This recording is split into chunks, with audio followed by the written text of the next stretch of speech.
at ya. Tell you what's master coming at ya. Welcome to another episode of Cut the Bull. I'm Wilfred Reilly, hosting today. Charles Love will be joining us in a minute. And as always, I'm joined by Christy Kelly and Brooks Crenshaw. Been holding it down on the show for over a year for both of you guys now, quite a while. So good stuff. We're talking to Stephen Horn today. And I think this is an interview. I've known him as an independent, right-leaning journalist in the Raleigh area for a bit. We follow each other on Twitter. But during the whole Don Lemon fiasco about a month back, when the argument came out, well, no one has ever thought about arresting journalists in bulk before. I mean, I think I messaged him and said, well, didn't this happen to you on January 6th? He filmed a documentary, 79 minutes, The Breach of the Capitol, that was about the Capitol riot in 2021. Also, Hitman over at the Triangle Trumpet, good regional outlet for journalism. You should check it out. But Stephen Horn, welcome to the panel. Thank you for having me. Yeah, glad to have you. So, I mean, I'm gonna just toss out a softball first, and we're gonna go around. You're gonna get a lot for Brooks and Christy. But so in terms of January 6th, I mean, you filmed a documentary on this that's been watched a pretty fair number of times. You were there, as I understand, on the 6th of January, the deadliest day in American history, January 6th. So how did that come to be? What led to you as a journalist being at the Cap? Two questions. What led to you being there, and what did you see? Was there in fact a murderous riot? Was it small scale? What happened? Yeah. So I'll start with how I got there, and it was pretty simple for me. In 2020, I was sort of politically activated by the whole COVID stuff, by the lockdowns, by the government, cracking down on any gathering, any even church was illegal for a little bit in North Carolina before they realized that was untenable.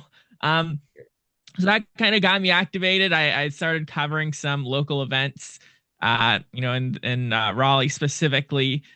Through 2020, kind of noticing that how the mainstream media was covering some of the Black Lives Matter riots didn't match what I could see with my own eyes in the street. But I had really only covered a couple events as an independent journalist. I had some experience, some background doing that sort of stuff. But coming to the Capitol on January 6th, I had just, I've always been on the right. I've always been conservative. But I had never been really much of a Trump guy. And so I had decided, hey, I want to go to at least one of his rallies to, kind of see what it's like in person, get a feel for the vibe. And I'm a little bit of a procrastinator. So I ended up not going to any of them until I heard about the one on January 6th.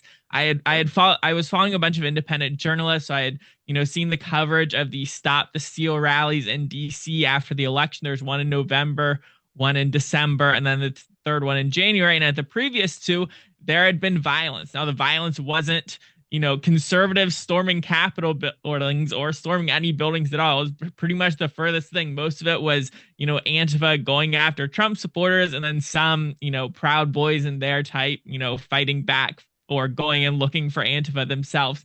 So when I went to, January 6th, I was mostly to observe just personally, but I did bring that same camera equipment I had used to document as an independent journalist in Raleigh, just, in case I came across any of this violence, I would be able to document it. Now, I wasn't expecting to, because I was planning on leaving before it got dark, which was generally when stuff happened. But, I was prepared just in case, and it turned out, yeah, I stumbled into a much bigger story than what I was expecting to.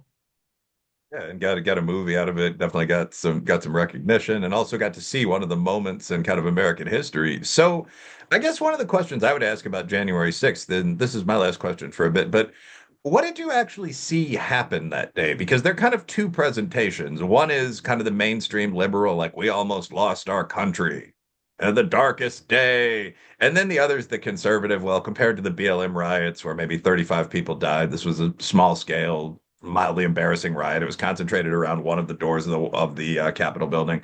Which of those perspectives do you kind of come down on, or do you have an opinion that's somewhere in the middle? Yeah, I mean, I think my opinion would be somewhere in the middle between those. So, I got there early in the morning, and because, for the first couple hours, it was nothing but a peaceful rally. That was the part that was, organized. I had speakers, it wasn't necessarily that well organized. They did have the security and stuff for the president, but it kept getting delayed and delayed. So we were just waiting there. But there had been like a flyer passed around online beforehand where it was like, okay, at this time we're doing an event at the Ellipse, which was where Trump was. Then at this time, something at the White House. Then at this time, something at the Capitol. So people had already, been informed that there was some sort of event at the Capitol. I think several different groups had, reserved space at the Capitol. But while Trump was still speaking, this was about an hour before I got to the Capitol building itself. That was when, the violence sort of, I hate using terms like broke out when it's like people like people are doing things. It's not just like violence randomly breaks out. But I've even interviewed one of the people who is the first to like jump over the fences and kind of cross the line from completely legal to not so completely legal. And even he, I don't think he was like, I didn't get the feel that he was like trying to, deceive me or anything, but it seemed like he really wasn't aware why he did that. And it just coincidentally happened to be where they discovered these pipe bombs, which, from everything I can tell, they weren't actually intended to explode. And this is another aside. I don't think they got the right guy. I don't think the person they arrested is the one who did it, but that's a whole nother aside. But it just so happened that this police response, a whole bunch of police resources were diverted to, these two pipe bombs that were reported. And it was like within 10 minutes, the violence, people started rioting at the Capitol. And it was just, a couple hundred people there at first, at the most. But that was as Trump's speech ending. And as people start coming, this huge crowd is sort of trickling through. And so the violence, it wasn't just primed to start happening. The violence was already happening before most of the crowd got there. So for the police, from the perspective of the police, it was like some people started attacking us, and then more and more people come and they're all attacking us. But from the perspective of most of the people, they're at this demonstration, hearing the president speak. There's no trouble there. Then they come to the Capitol and the police start throwing flashbangs at them for absolutely no reason. And then they get angry. So by the time I arrived, what I observed was a riot, which I define, people define riot in different ways. There's legal definitions. I define riot as sort of, I guess I would say, a human phenomenon. So it's basically when people are interacting with people and with each other, they're feeding off of each other, and they reach this, emotional and mental state that they would never reach on their own. So that's kind of where I would draw the line. Rioting versus some of even what gets categorized as a riot with Antifa, where they go out, with crowbars, smashing windows, or, spray paint, vandalizing things. I wouldn't even call that a riot, because if you're going out with the intent to do something, that's not a riot. You're just planning to do crime together. I would say a riot is, my definition is more when it's an emergent pattern of behavior. You're not planning to do it, but you're there, you get angry for whatever. So that's kind of how I would categorize the whole event. I know people feel differently about the sacredness of the temple of democracy, and that may color their perception on how they define it. But I would say it's a riot because the vast majority of the people who participated in some way, they weren't planning to. They, could call it, got caught up in the moment or whatever, but really feeding off of each other. And, they did what they did. Yeah. I'm gonna flip to Brooks in a second, but just as a quick comment on that, I think when people who haven't seen riot type violence think of it, they think of a mob with kind of internal structure and organized leaders and people giving speeches until someone grabs a rope and goes to lynch Sidney Poitier. And the actual street violence I've seen, sometimes pretty large scale, like ravers versus local black guys at the Electronic Music Festival in Detroit, real political stuff in Latin America. I mean, very, very often it's what you're describing, where like the front lines of, say, the police and the students meet each other and two men hit each other. And then people notice that people wearing their uniform are being beaten and they start jumping in. People start grabbing weapons. And before long, there's a massive melee. Um, but Brooks Crenshaw, obviously, you have much more experience with this sort of thing. What's your strategic take on this? What happened? How it could have been managed? And also, obviously, your question for the guest. Well, I mean, obviously, the National Guard and the things that were called for that weren't that didn't come through would have been ideal in that situation. Well, the question I've got for you, Stephen, a couple questions actually. So the violence was already occurring when you got there. So you didn't see the opening salvos and the opening um, what would you say the commencement of the mob interaction. Is that correct? Yeah, but I didn't see it myself, but I did extensively research it for the documentary that I did. I put together sort of a timeline with hundreds of pieces of video and kind of figuring out exactly when everything happened. Yeah. So when you were there, was there anything that seemed off in terms of human interaction, right? When you get a mob that is acting like a mob, it's a different animal for those at home. Like it's almost like you're no longer an individual. You're in the same way that when you get into a car, the car becomes an extension of you. When there's some ancient circuitry for tribal warfare and whatnot, that when it's your group's time to go to battle, it just kind of takes on a life of its own. And I'm assuming that's kind of what you witnessed. But was there anything that just seemed off in terms of normal human behavior? Yeah, so in terms of most of the crowd, they were behaving kind of exactly like you're describing. I guess there were two, kind of instances or maybe types of people that weren't sort of behaving how I might expect. It was all new for me, so I was mostly just observing. I didn't I didn't know exactly what to expect. I hadn't been to a major riot like that. The closest was an Antifa demonstration where they were maybe setting off some fireworks or kicking up some political signs. Nothing to that extent. But one thing was the police. It was odd because I just saw a little bit. Like I got there right before they broke into the actual Capitol building. So I didn't see much of like the police lining up and fighting with them because it was kind of, my view was obstructed from where they're mostly doing that. But I definitely saw some of that where the police are lining up, trying to keep them out of areas. That's definitely what you would expect. But what was interesting was seeing when the police weren't doing that, when the police were just sort of because by the time the crowd is sort of filled a lot of the Capitol building, a lot of areas like the rotunda, the hallways, or whatever, it was interesting seeing the police interact with that because, it'd be a couple of police officers being like, excuse me, I'm trying to get through. And then, going somewhere through the crowd where they definitely weren't like looking over their shoulder like, oh, someone's going to jump out and smack me in the back of the head with a crowbar or anything like that.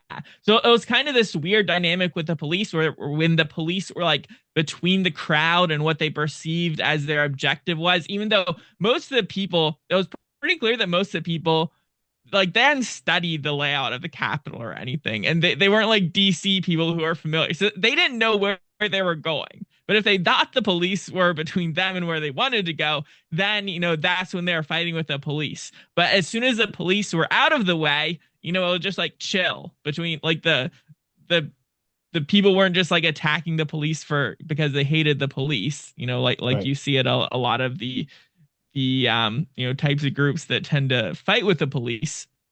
So that was sort of an interesting dynamic. But there was another sort of situation that I stumbled onto that wasn't that crowd dynamic, and it was involving one specific police officer named Harry Dunn. And he has, sort of become infamous or famous afterwards, testifying to the committees or whatever. He ran for Congress and everything. But so I come into this little room. It's called the Small House Rotunda. It's right off the main rotunda, and it's just like a smaller round room. The speaker's office is off of there. But when I come back after, this was probably shortly after Ashley Babbitt was shot, when the police has sort of started pushing people out. But I come into this room, and Harry Dunn is there. He has his, rifle, automatic rifle, or maybe semi-automatic. AR-15 style, and he looks like he's just about to shoot someone. Like that was, very heightened emotional state. And then there's like members of the crowd who are completely oblivious to this danger. They're not armed, but they're yelling at him. Like they're really mad at him. And it's like, I guess you have zero sense of self-preservation if you're yelling at a man with a gun who looks like he's about to shoot you. But what made me think of this when you asked your question was in between the police officer and those angry members of the crowd were the oath keepers. And they were trying to keep the peace. They were trying to calm the officer down, and they were trying to calm the members of the crowd down. And so that just your question made me think of that, because they were they were not operating in that, go with the crowd or whatever mindset. They were trying not to do that. And they were actually trying to do the opposite of that. They were trying to calm things down. I think they were very much maligned and sort of picked as a scapegoat, as, oh, they did this big conspiracy, when actually, if you look at what they did, they were trying to cool things off.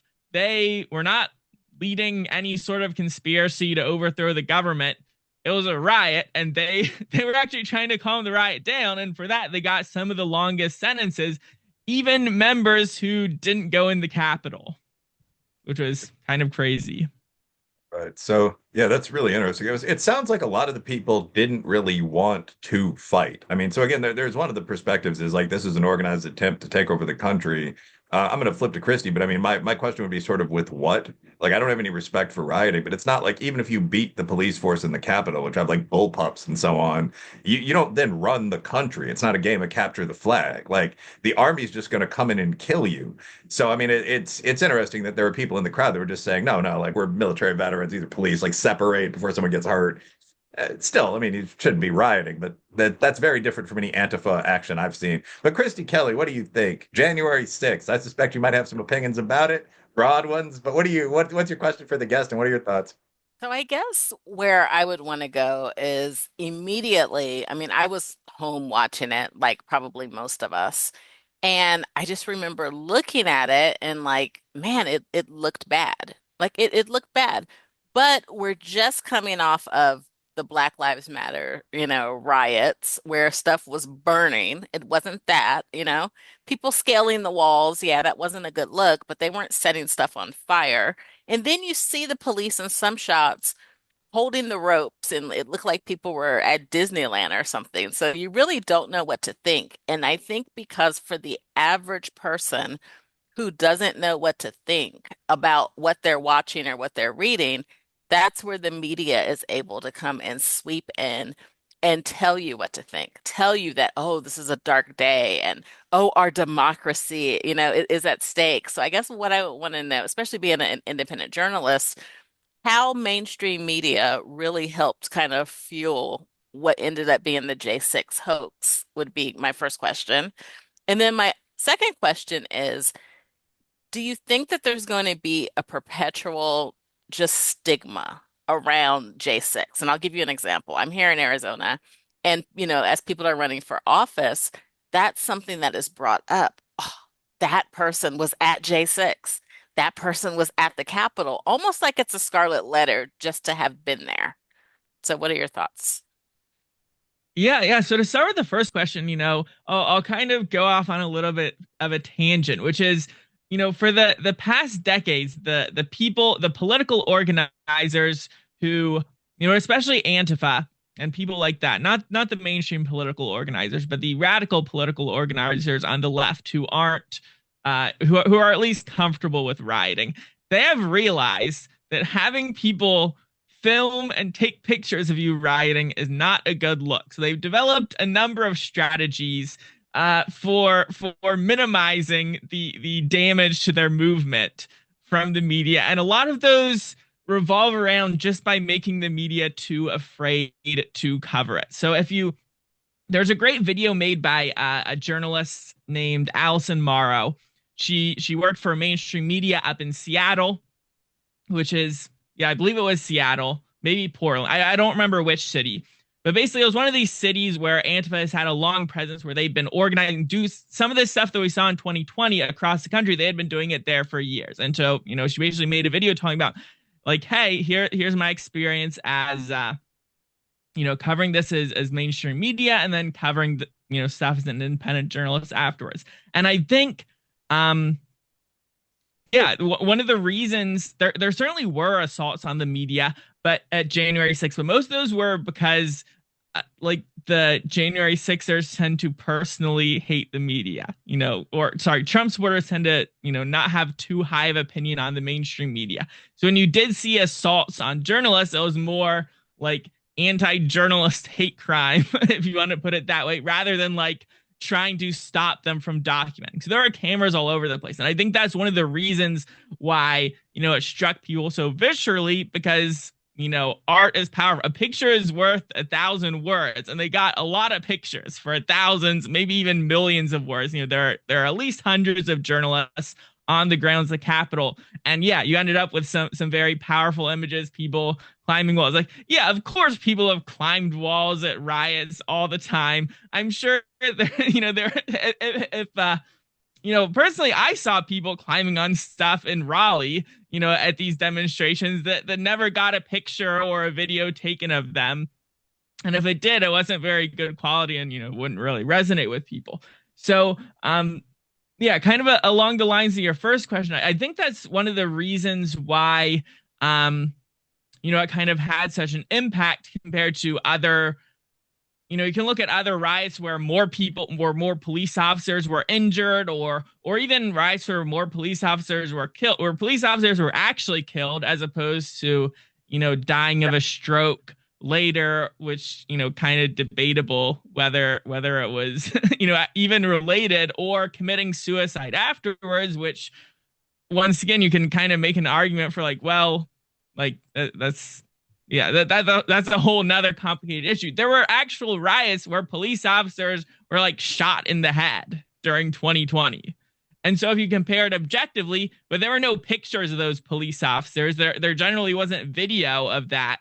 So I think it was, just more in the interest of mainstream media to put those images and video out there. I followed independent journalists who did cover that. And I think that was radicalizing for a lot of the people who did go and riot at January 6th, was they were much more likely to be following the on the ground coverage by those independent journalists during 2020, seeing pictures, seeing video of what people were doing during those riots, which might not have been shown on mainstream media, but then they see the clips of was it Anderson Cooper or I don't know, but basically, there's some famous clips of the CNN hosts, defending riots and things like that. So, I think some of the Trump supporters were like, well, I guess, riots are on the menu now.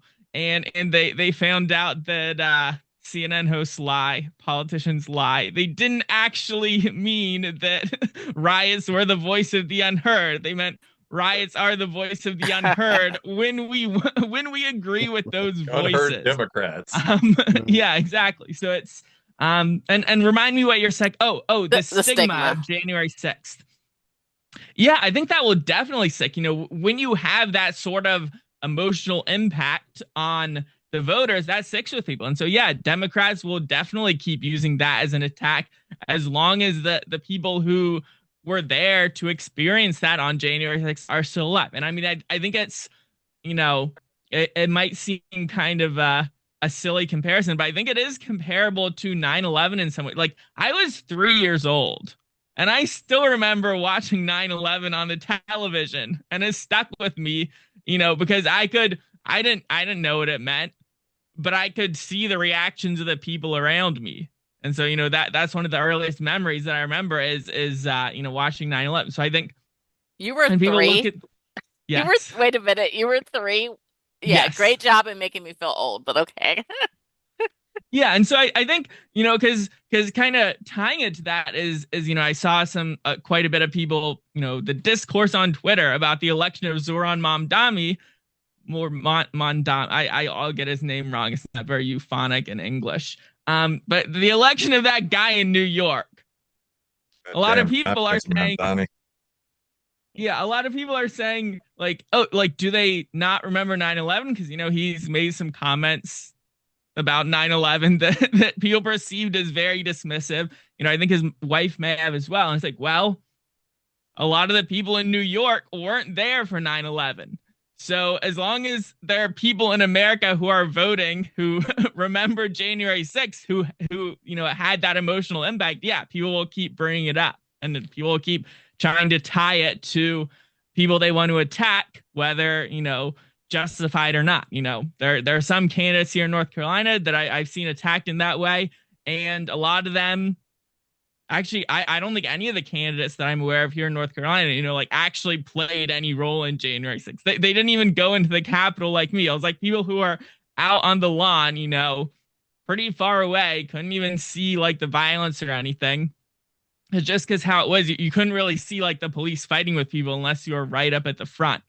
But yeah, they still get attacked, and yeah, it definitely resonates for a lot of the most passionate Democrat voters. Is any association with January 6th is immediate plunge in your approval. Okay, so I mean, one of the things that you're pointing out, Stephen, I think quite politely, is that there is a huge element of media preference here. So I mean, one big difference between January 6th and the BLM rioting is that most of the people in the U.S. mass media, at some level, probably agreed with the BLM rioting.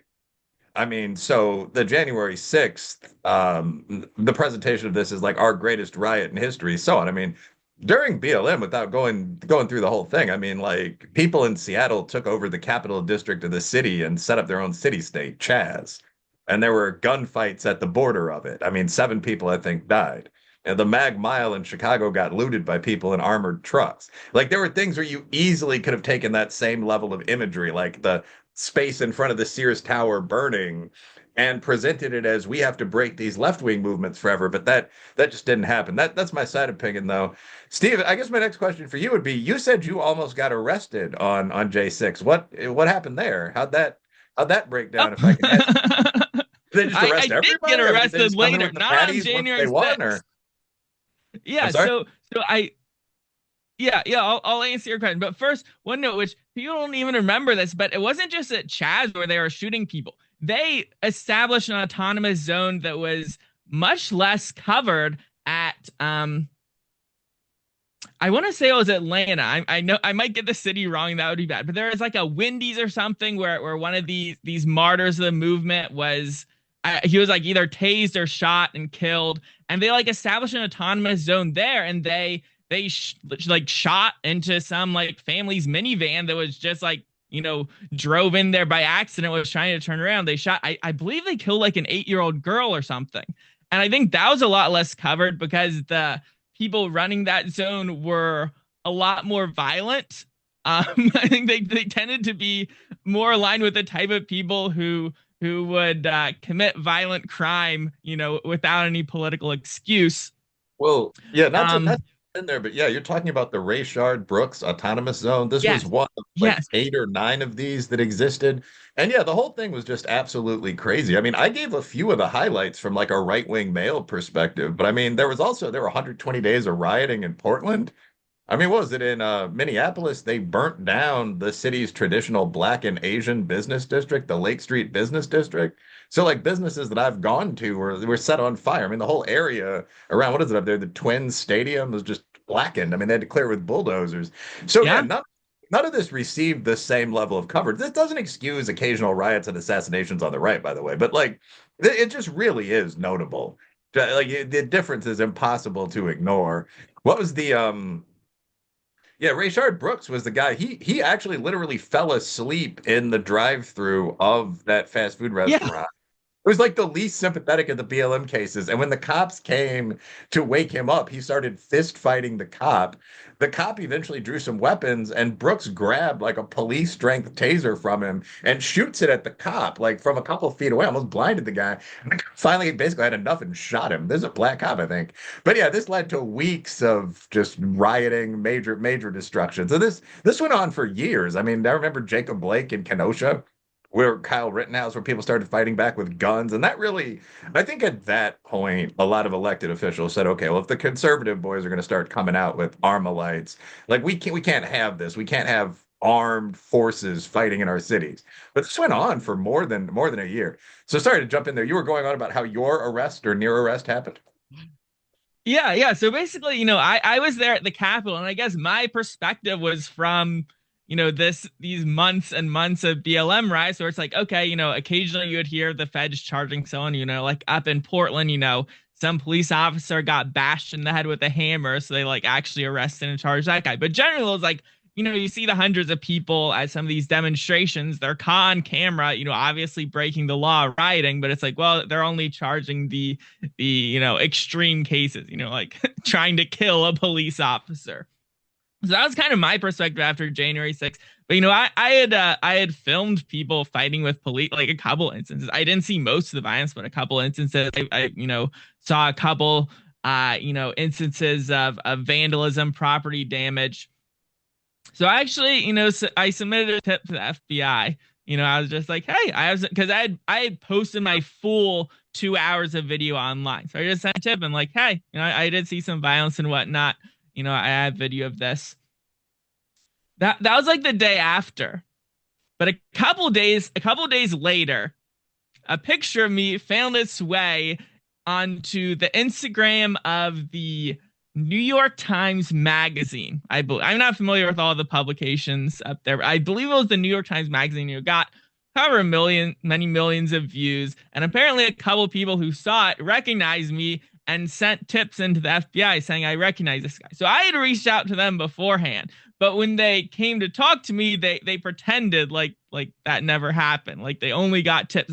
When they filed the charges, no mention of me reaching out to them. It wasn't until like 1 week before the trial where they finally gave us a copy of that tip in discovery, like, oh yeah, actually you were the one who reached out to us, but they didn't care. So because people were sending them tips about me early on, I was actually one of the first people they went after. I believe it was maybe February or March, that sort of time frame, where they came to my house. I was at work. They came to my office. They were like, we want to talk to. I was like, I'm not talking to you without a lawyer. I know how this works. So I got a lawyer, talked to them, and just walked them through everything I had seen.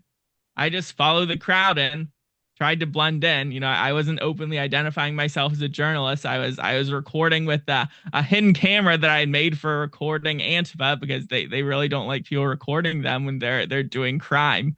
But yeah, then they ended up charging me. It was just misdemeanors, and apparently, like, I'm no expert on federal criminal procedure, but apparently they can issue you like a summons where it says, here's the charges, show up in court on this day. They didn't want to do that. They said, show up at the courthouse. When I showed up, they loaded me into the car. They brought me around back, fingerprinted me, took my mug shot, which I don't think they ever published, but I guess they take it for their own purposes. And then throw me in a cell with a couple criminals to sit for a couple hours until I have my court hearing.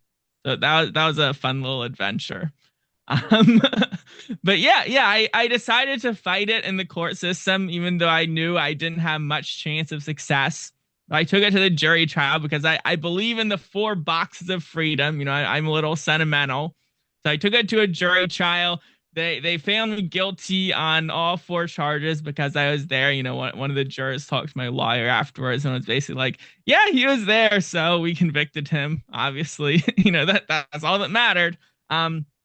And so the prosecution asked the judge to throw me in prison for 8 months, which is 2 months more than the maximum sentence and the recommendation. So They wanted the judge to exceed, the sentencing guidelines. He was like, no, I don't think I'll do that. And he ended up sentencing me to probation, which was what we were asking for. And even what the what is it, pretrial services. Anyway, they have their agency prepare a report, making a sort of a independent recommendation separate from the prosecutor. So I ended up, 12 months of probation, which expired like a month before I got pardoned. So fun times.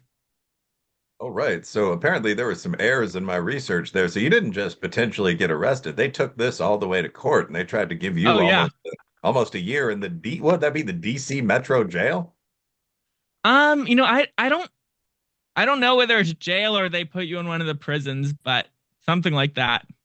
Yeah, I mean, I'd Wow. have to work out with the boy Brooks for like 6 months before doing that. I mean, that's not a nice place, man. That's yeah, you gotta Yeah, go to the I was dojo every day. I No, it started probably would have been the preparing. DC Central Jail. But okay, Yeah. Christy Kelly, what's your take on this so far? Yeah, no, I mean, good thing you're not in jail, right? That's definitely a positive. So, but from that experience, do you have any sympathy for Don Lemon? And what are your thoughts with him getting charged? Yeah, so from a practical point of view, if you're trying to stop left-wingers from rioting or busting into churches or whatever, I think the 30 other people they arrested is more important than arresting Don Lemon.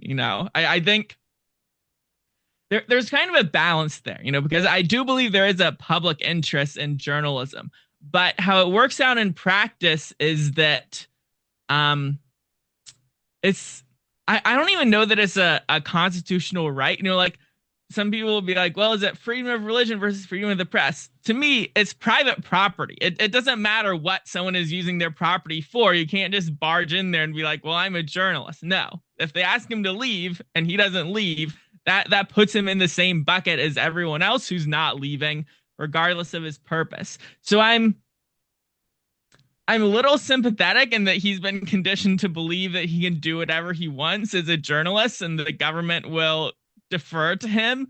They'll always exercise their prosecutorial discretion in his favor, and he's finding out that this is no longer the case. But yeah, I mean, so the thing is, even on January 6th, when people generally commit some crime at the Capitol, whether it's AOC getting arrested or whatever that congressman was who pulled the fire alarm, they charge them under the DC code, they get a little fine, whatever. I guess they probably are throwing the book at Don Lemon like they did with the J6ers, where they're saying, oh, these normally when we arrest people here, we give them fines, maybe a little community service. Now, you're getting a misdemeanor on your record, you're getting probation at the minimum or prison. I don't know what they'll actually ask for Don Lemon if he gets convicted, but I think he is facing a lot of time. I'm not really a fan of the FACE Act to begin with. They really did it to specifically extra criminalize these anti-abortion demonstrators who would lock themselves to doors or whatever, try to block people from going in, and they just kind of threw the church thing in as like a counterbalance. People weren't doing the same thing at churches, and now however many decades later it's like, well, actually, left-wing protesters are doing that in churches, and the anti-abortion demonstrators, I think that strain of radicalness isn't as common. So, I guess the shoe's on the other foot now. So I don't know. I'm a little sympathetic. I probably don't think he should be thrown in prison, but when you're shifting the Overton window, you kind of have to put your back into it, if that makes sense. I understand why they're going after him, even if it's, not necessarily how I would do things.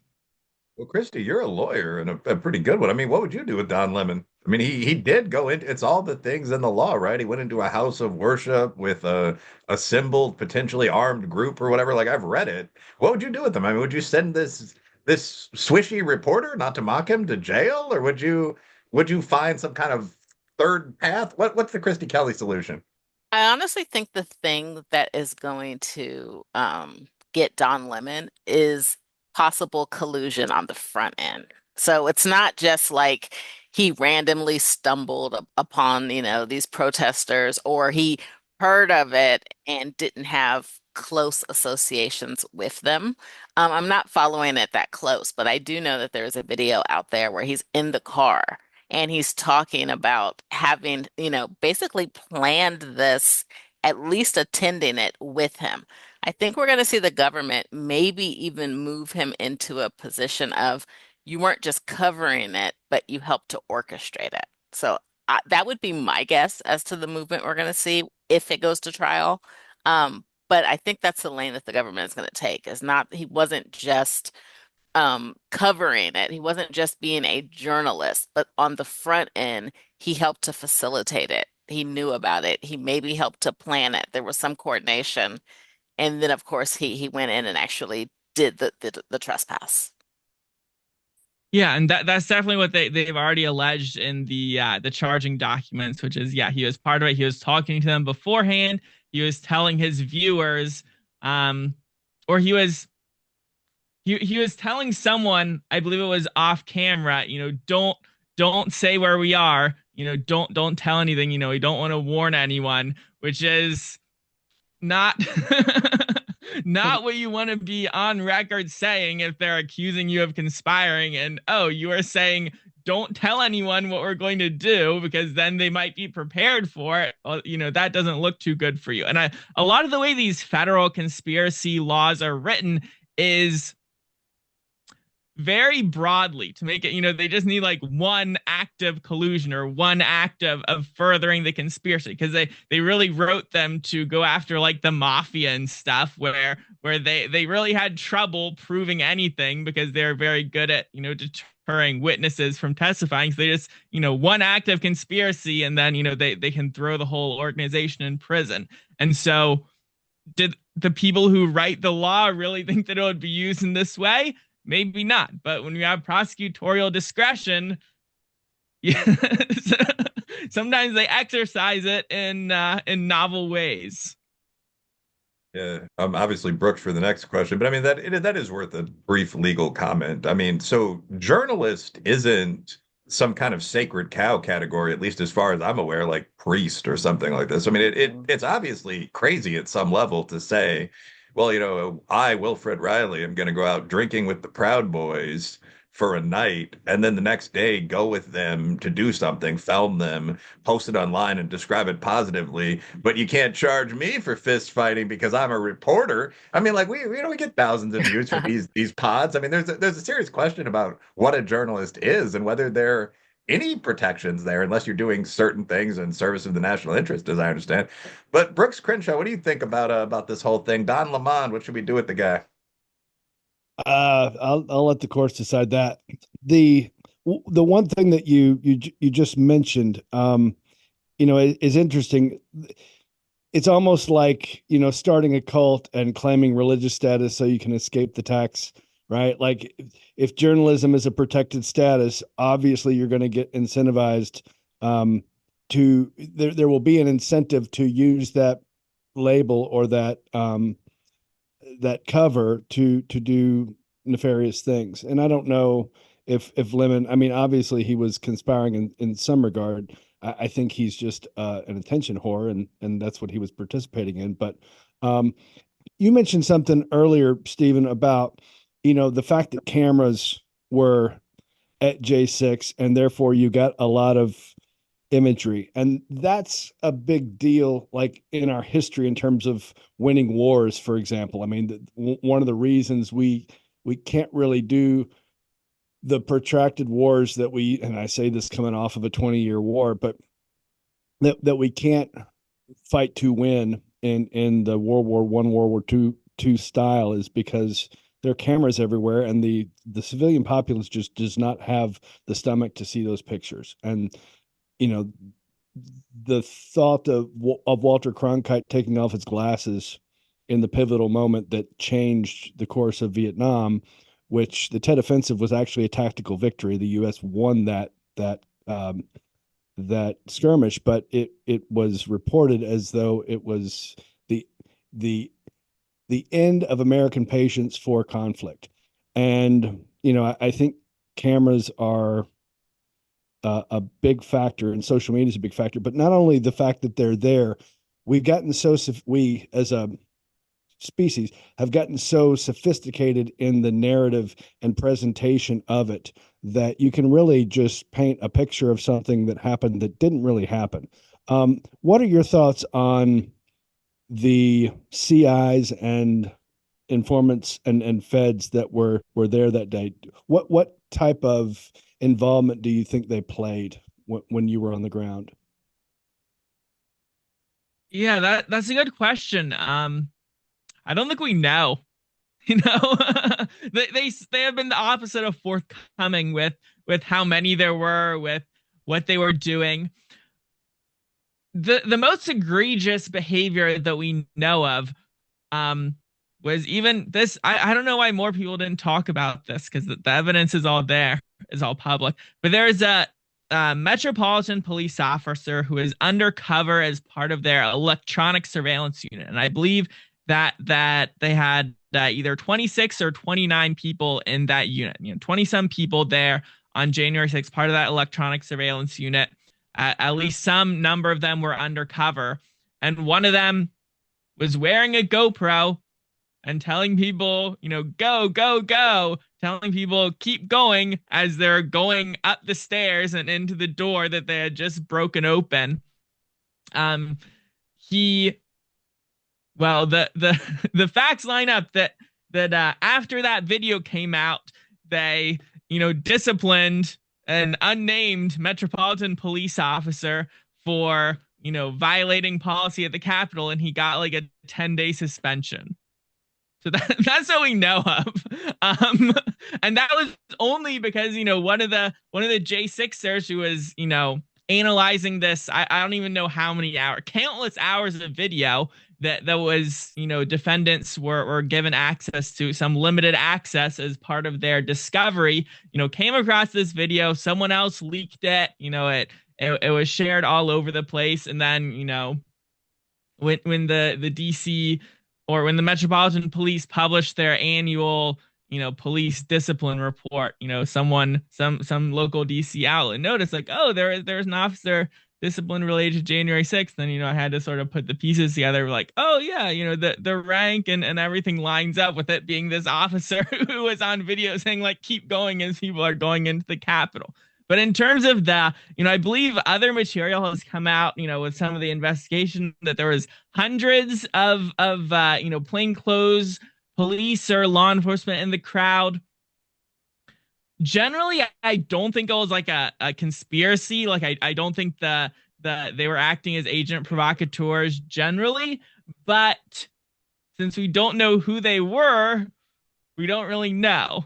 The people who have been pointed to specifically as like Ray Epps, probably not him. I don't think so. He did end up getting charged. They handled his case a little, with differently than they handled the others, because they arranged a plea deal before he was charged. So they charged him and filed the plea at the same time, which was, not ordinary. But he was charged even though he didn't go into the actual Capitol, which the vast majority of the people who didn't go into the Capitol were not charged. So, you could kind of look at it either way, that he didn't receive the same attention from the prosecutors, from the FBI, or he received more.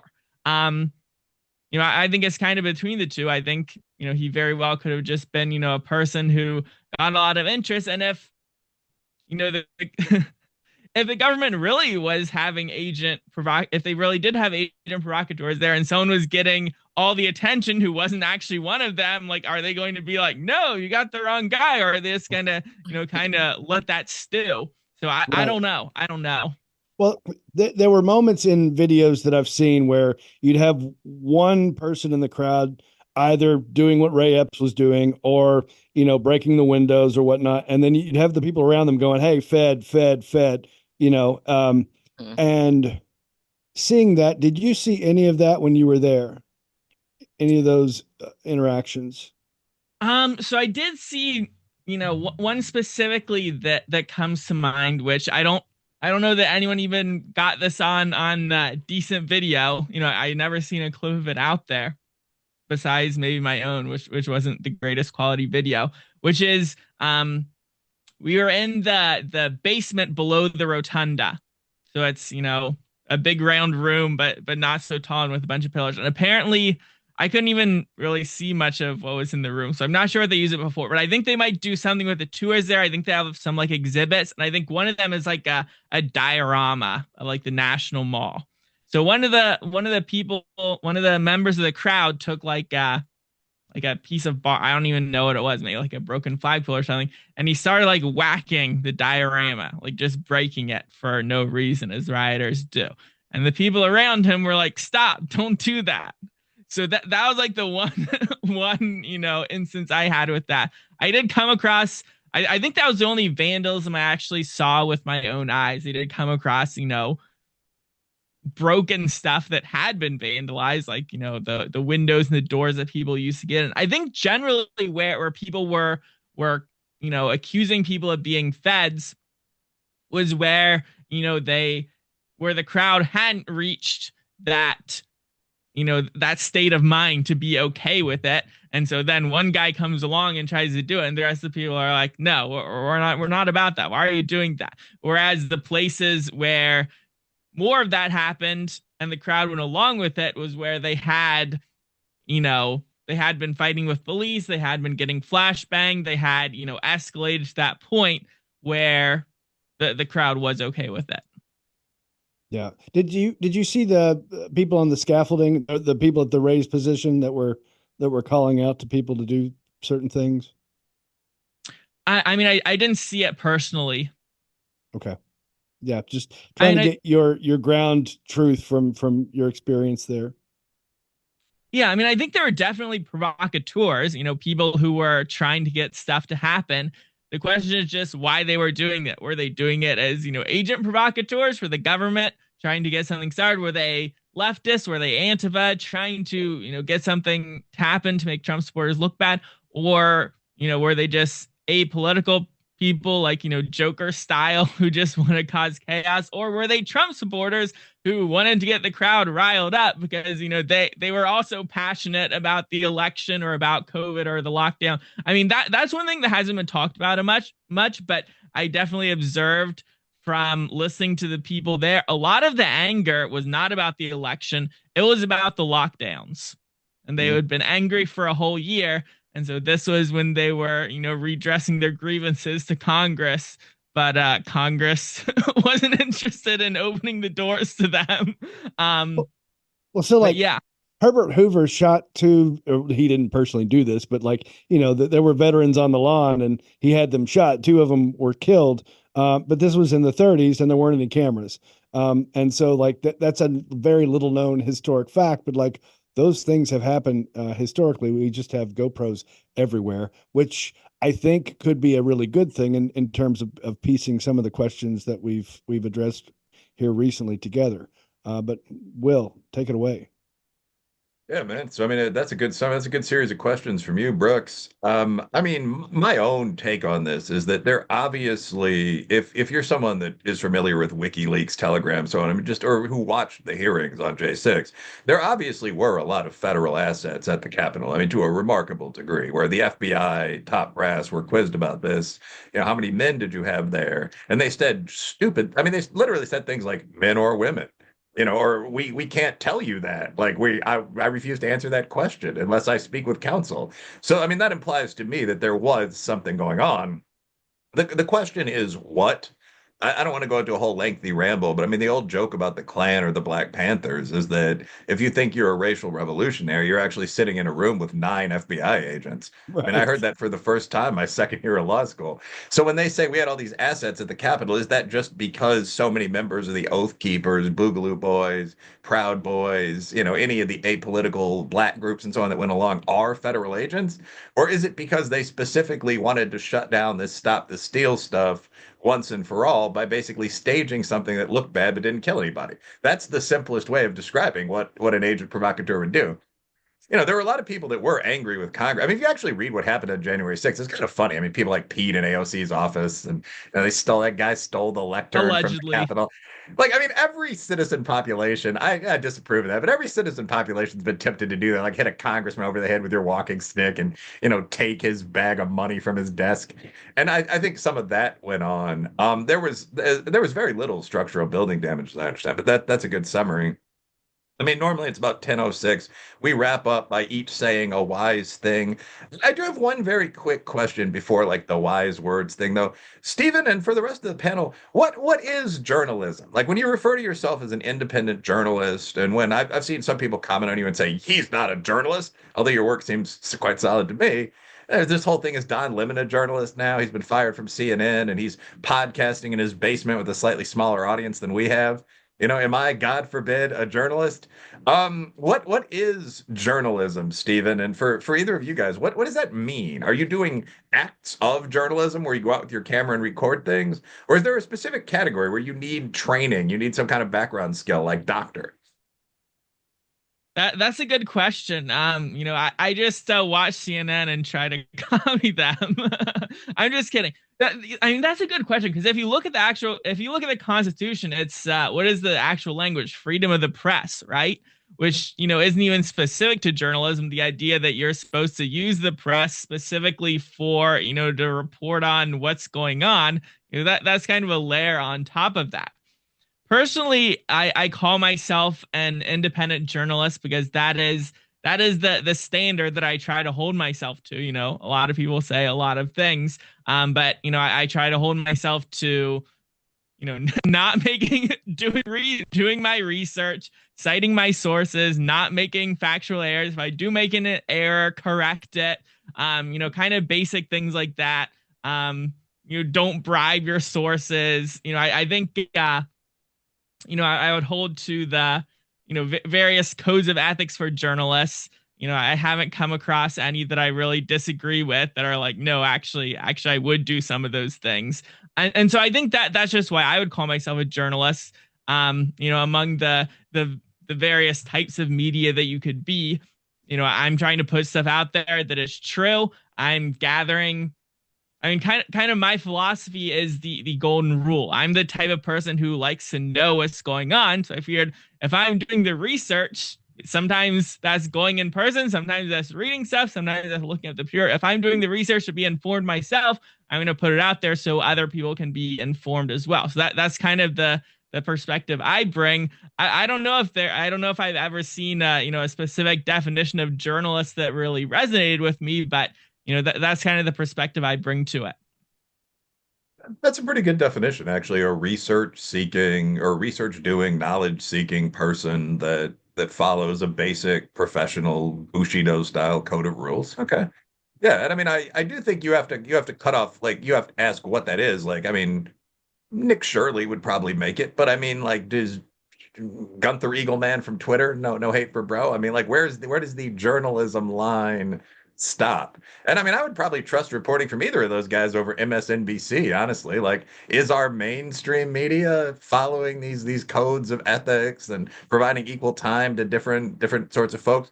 Christy, Brooks, do you have any thoughts on journalism, the craft? I actually do some journalism, even though I don't go around saying I'm a journalist. So if you want to like parse the difference there, but I think journalism in its purest form, I think anyone can do it. I don't necessarily think anymore that you need to go to school and major in journalism. I think anyone can really become a journalist, but I think more people that throw that label on, they're more writers than they are journalists. And my definition of that, or my bright line is, are you neutral? Because even if you're conservative, if you're just as based and just as biased, and if you go in with an agenda, then you're not a journalist. You're a writer. And I talk about this with our friend Adam Coleman, because Adam, he's a fantastic writer. He doesn't consider himself a journalist. He considers himself a writer because he knows he's, most of his stuff is kind of like owning the left. So I think you have to have some sort of impartial standards.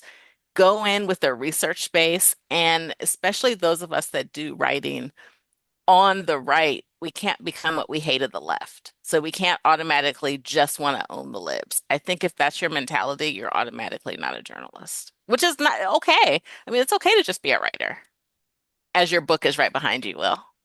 Yeah, I mean, I'd probably agree with you and Adam on that. Like, I don't think I'm a journalist, like an unbiased source of media information. I mean, I think I'm almost a stereotypical, like, center, right on right businessman. I mean, I think that bias is very evident if you follow my Twitter. Can't you draw this distinction between an opinion journalist and a straight journalist, right? I mean, Yep, like, absolutely.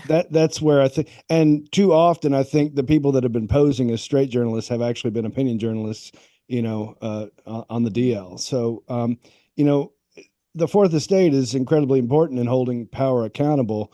I believe the institution has been corrupted for as long as I've been alive in that regard, in a one-sided manner. In the military, we've got a saying that, from an intelligence standpoint, every soldier is a sensor, right? They have two sets of eyes and two ears, and they can report what they see. And that can help the organization or the unit to better navigate and better orient to what's unfolding on the battlefield. In this era, I do think the citizen journalist is a very important asset, given the fact that most of our mainstream is, Pfizer bought and sponsor bought and incredibly biased from a radical political standpoint. There's an old story that, when the priest and the king are both corrupt, the prophet comes out of the wilderness to hold them to account. And that's what I think the citizen journalist is meant to do in an era where the fourth estate is compromised. Yeah, that's a great concluding point there. One line I would take from that actually is just, even moral judgment aside, we have a lot of opinion journalists, a lot of skilled writers who are posing as neutral presenters of fact. And I think every time social scientists kind of grow some and look over at the media, we see this very clearly, that Republicans are almost always referred to as hard right, for example.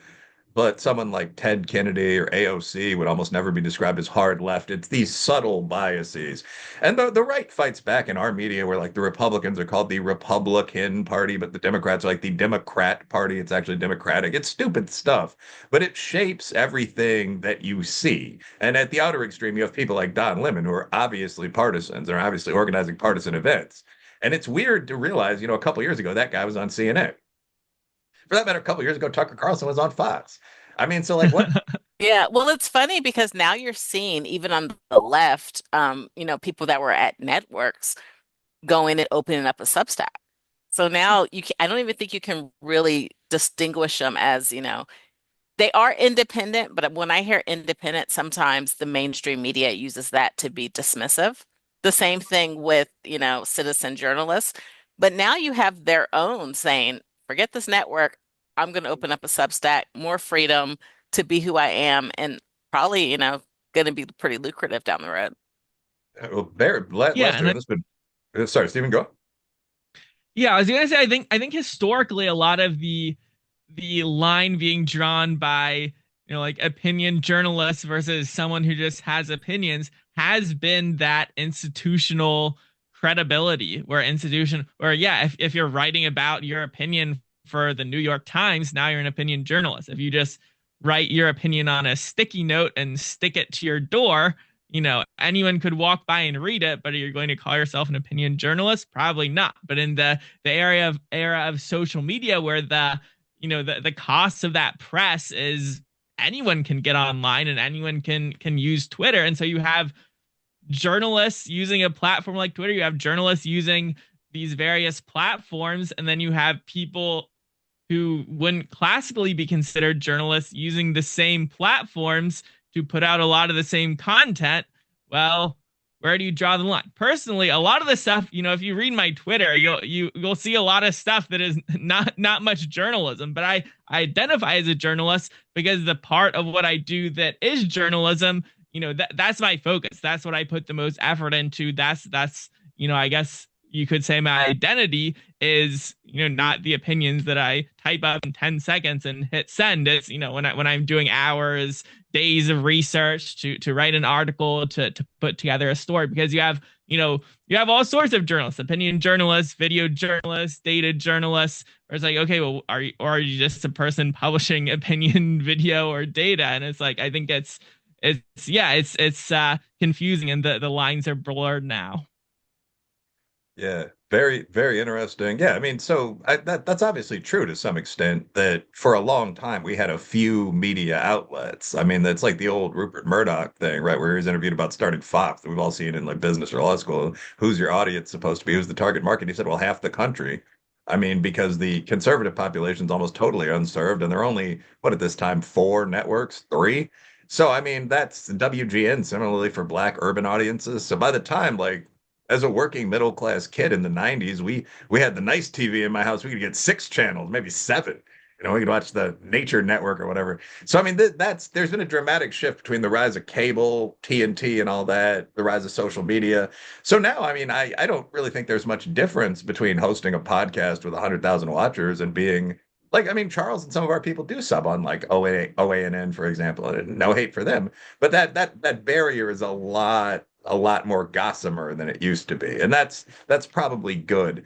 Okay, now let's wrap up with the words of wisdom here.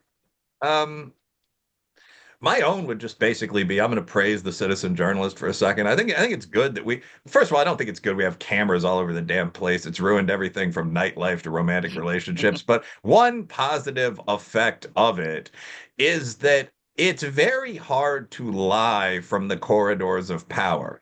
We've seen this a lot with all aspects of kind of interracial crime, which you were supposed to downplay the fact that a lot of bullying in schools, black on white, and that explains a lot of the jock negative stereotype, in fact. But in the reverse, are there actual crooked cops who frankly beat and shoot people? Yeah.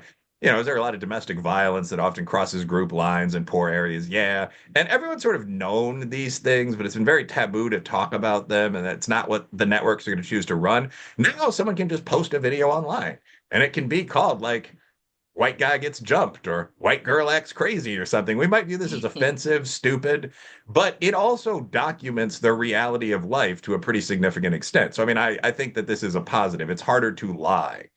Even the nightlife point that I made, like I'm sure it's harder to cheat. That's never been a vice of mine. But in the social media era, I would assume that there are going to be more immediate consequences if it's a guy you try having two families or some such. So I can't give them three cheers, but let's give two cheers for public media and its new availability. And I guess Brooks. Yeah. So you touched on something there. It's harder to lie.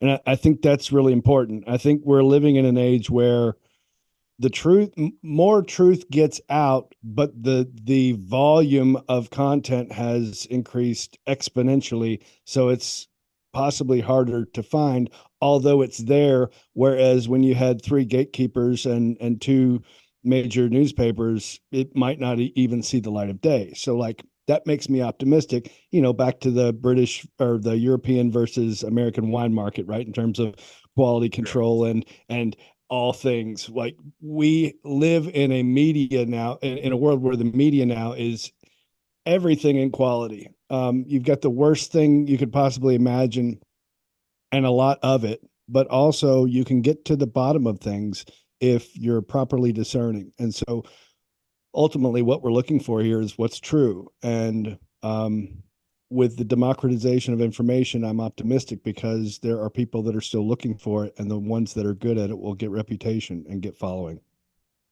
Yep. And I think that you're also going to see kind of a, not to be crude, but a smart, dumb shift there, where a lot of the things you were not supposed to discuss, like Tom Sowell, culturalism, mild but real, genetic hereditarianism, male-female differences, like people who, I won't say go to college, a lot of idiots go to college, but people who are interesting and able to read will probably understand there's some reality to this stuff.